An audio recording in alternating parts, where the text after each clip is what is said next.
Kia ora everyone, well I hope you had a fantastic Christmas. Myself, I had a great day with the whānau, got this new hat, which I'm enjoying quite nicely. And it's that time of the year again where I do my top 10 films of the year. Here we go.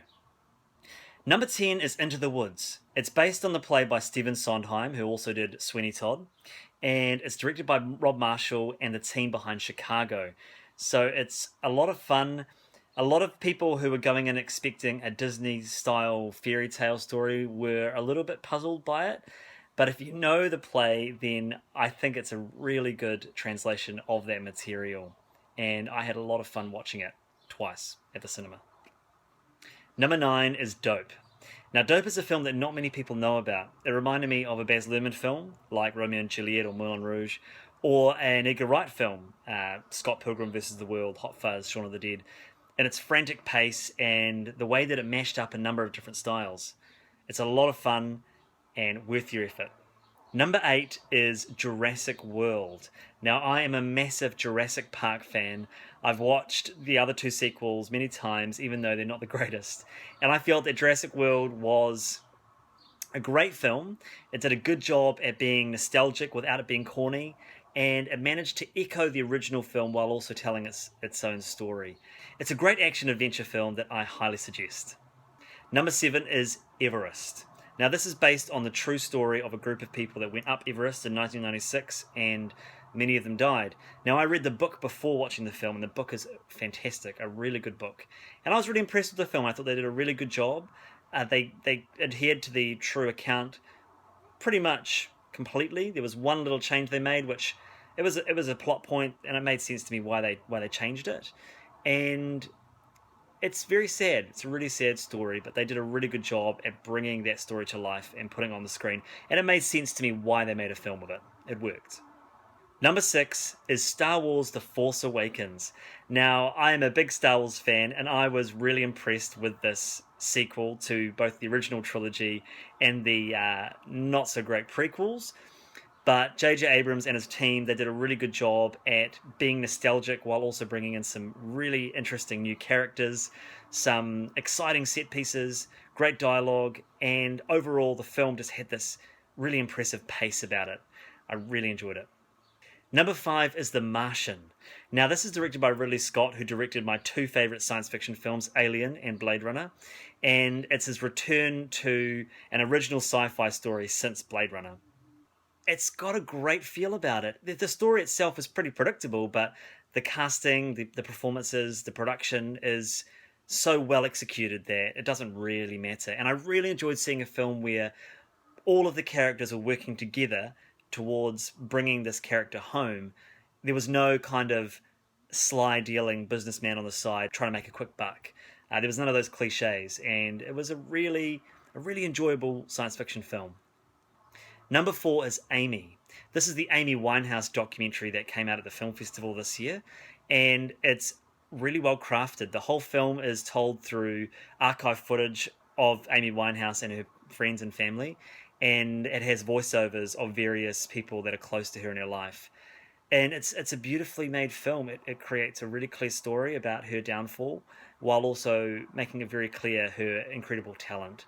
And I mean, it's still a film, so there's a narrative there, and there's a lot of controversy around some of the messages that this film puts out. But if you look at it as a celebration of somebody's incredible talent and just the tragedy of that talent being lost, then it's highly enjoyable. Number 3 is Birdman.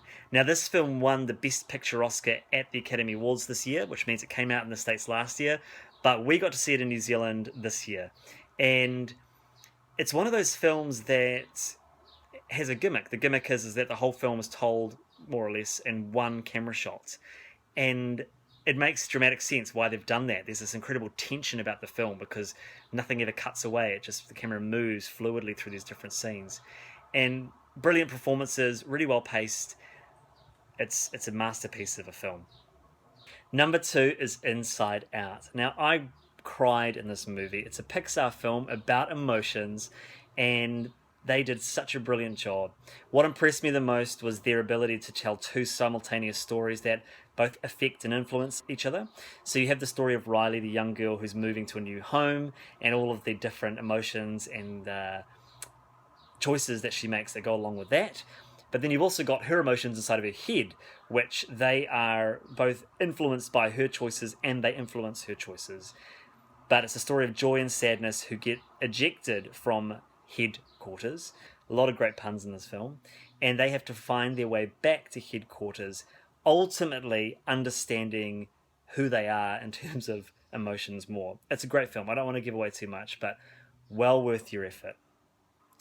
And my number one film of 2015 is Mad Max Fury Road. Now, I've never been a Mad Max fan. I tried watching the old films. A lot of people love them. I couldn't really get into them.